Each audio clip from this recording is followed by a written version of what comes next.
ఇంకో 2 ఏళ్ళు అంటేనంటే మీ ప్రభుత్వ కాలగమనం మొత్తం 3.5 ఏళ్ల కాలం, విలువైనటువంటి కాలం అంతా కూడా ఈ ప్రాజెక్టు పూర్తి చేయడానికే ఉన్నట్లు మీ వైఖరి అర్థమవుతా ఉంది.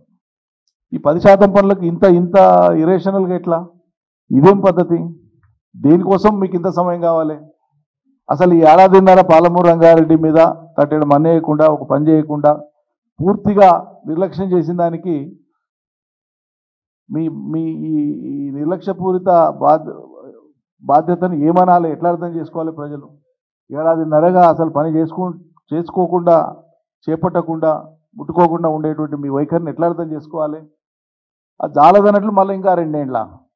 ఇక ముఖ్యమంత్రి గారేమో సరే నేను చాలాసార్లు చెప్పినా, ప్రజలు చాలాసార్లు చెప్పిండ్రు, అందరు అడుగుతూనే ఉన్నారు, పాలమూరు బిడ్డ అని చెప్పుకుంటావు కానీ మరి పాలమూరు రంగారెడ్డి ఫలితాన్ని వేగంగా పాలమూరు ప్రజలకు ఇచ్చేటువంటి మనసు ఎందుకు రాదు? ఆలోచన ఎందుకు రాదు? చర్యలు ఎందుకు లేవు? ఇది మాతృద్రోహం కాదా? పాలమూరు బిడ్డది మాతృద్రోహం కాదా పాలమూరుకు అంటున్నా. ఏడాదిన్నరలో పూర్తి కావాల్సినటువంటిది ఏడాదిన్నర కాలం